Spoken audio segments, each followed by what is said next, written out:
Baik, perkenalkan nama saya Devon Valen Pasai dengan NIM 24091106055. Pada kesempatan kali ini saya akan membahas mengenai subnetting dan IPv6 yang merupakan bagian materi dari jaringan komputer. Langsung saja kita mulai. Kali ini saya akan membahas konsep dasar subnetting dan bagaimana cara membagi jaringan menggunakan FLSM dan VLSM serta apa itu IPv6. Oke, selanjutnya. Yang pertama kita ada format IP address. Dalam model OSI dan TCP/IP, IPv4 ditulis sebagai 4 kelompok angka desimal yang dipisahkan oleh tanda titik. Setiap kelompok terdiri dari 8 bit dengan rentang nilai 0 sampai 255. Sehingga total IPv4 memiliki 32 bit. Contoh alamat IPv4 adalah sebagai berikut. Yang pertama ada 192.168.0.7. Lalu yang kedua ada 10.0.0.3. Lalu ada 172.16.0.2. Lalu IPv4 dibagi menjadi beberapa kelas. Nah, terdapat 5 kelas, dimulai dari kelas A. Kelas A memiliki alamat yang dengan rentang dari 0.0.0.0 sampai 127.255.255.255 dengan netmask 255.0.0.0. Lalu kelas B dengan rentang alamat 128.0.0.0 sampai 191.255.255.255 dengan netmask 255.255.0.0. Lalu yang ketiga ada kelas C dengan rentang 192.0.0.0 sampai 223.255.255.255 dengan netmask 255.255.255.0. Lalu ada kelas D dengan rentang 224.0.0.0 sampai 239.255.255.255 yang terkhusus untuk multicast. Lalu yang terakhir ada kelas E yaitu dengan rentang 240.0.0.0 sampai 255.255.255.255 untuk penelitian IETF. Lalu berlanjut ke netmask. Subnet mask digunakan untuk membedakan network address dengan host address. Nilai 255 menandakan bagian jaringan dan nilai 0 menandakan bagian host. Selain itu perlu diketahui bahwa pada setiap subnet di kelas A, B, dan C terdapat network ID dan broadcast. Network ID memiliki alamat IP di mana oktet keempatnya bernilai 0. Sedangkan broadcast memiliki alamat IP di mana oktet keempatnya bernilai 255. Sebagai contoh, untuk alamat IP 192.168.1.10 dengan subnet mask 255.255.255.0, berarti alamat jaringan dari IP tersebut adalah 192.168.1.0, sedangkan alamat hostnya adalah 0.0.0.10. Subnet mask juga bisa direpresentasikan dengan CIDR atau Classless Interdomain Routing dengan format atau angka. Misal 192.168.1.10 prefiks 24 berarti subnet mask 255.255.0 24 bit untuk network, 8 bit untuk host.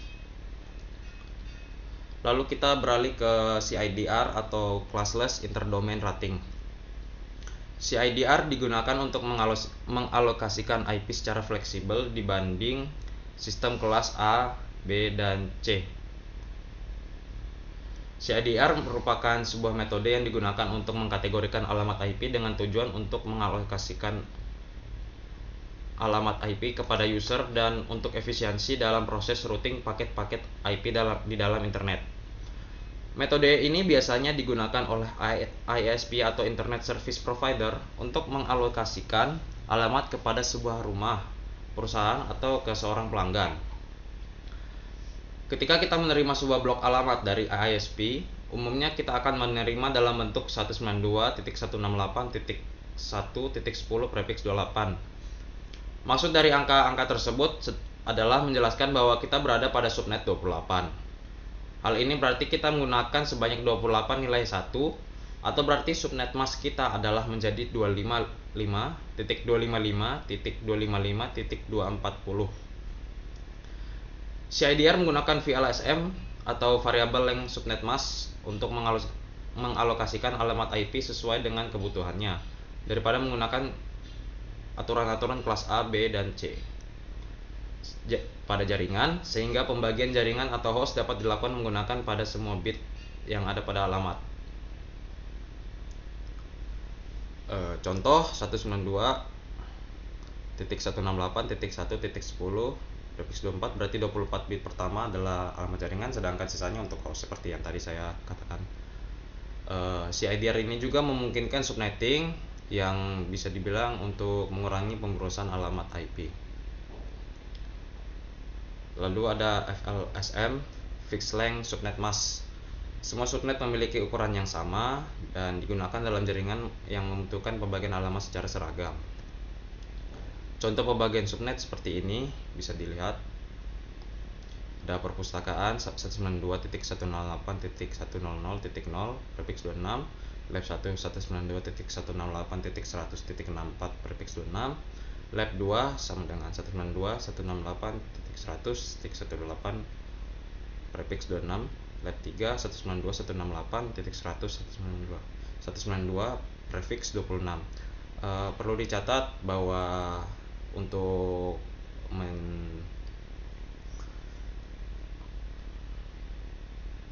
mengetahui dari alamat-alamat ini ada tabel yang terdapat pada modul ya. Lalu kita ada VLSM atau Variable Length Subnet Mask.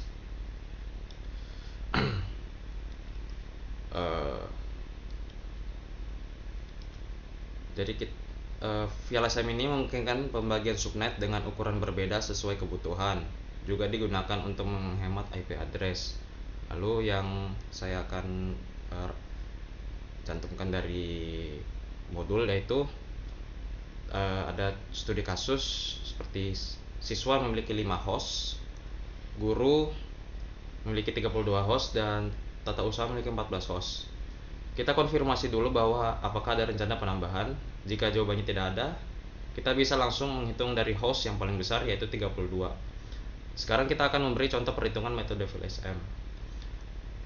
Digunakan pada tabel subnetting yang terdapat pada modul. Netmask yang hostnya sama dengan atau lebih besar mendekati 32 host adalah 64 prefix 26 dengan 62 host. Maka network untuk guru adalah 172.16.0.0 dengan prefix 26. Kita hitung network yang terbesar setelah guru yaitu TU dengan 14 host. Lagi-lagi harus hafal berapa netmask yang hostnya sama dengan atau lebih besar mendekati 14 host, yaitu jawabannya prefix 28 dengan 14 host. Maka network TU adalah 172.16.0.6 dengan prefix 28. Jadi bisa dibandingkan, ada perbandingan antara FLSM tadi dan VLSM. Pada bagian subnet, dalam VLSM ukuran subnet bervariasi dengan jumlah host yang bervariasi, membuat pengalamatan IP lebih efisien. Tetapi di FLSM semua subnet berukuran sama dengan jumlah host yang sama. Yang kedua yaitu untuk menghindari pemborosan alamat IP. VLSM membuang lebih sedikit alamat IP daripada FLSM. Lalu kita beralih pada bagian selanjutnya yaitu IPv6. Jadi apa itu IPv6? Atau Internet Protocol version 6. IPv6 adalah versi terbaru dari IPv4, disebut juga IP Next Generation. Didesain oleh IETF Internet Engineering Task Force dan memiliki ukuran 128 bit, memungkinkan jumlah alamat yang jauh lebih besar dibanding IPv4. Lalu jika ada versi yang lebih baru dari IPv4 yaitu IPv6, maka pasti ada juga penambahan fitur-fitur atau yang membuat IPv6 ini jauh lebih baik dibanding IP4. Apa itu?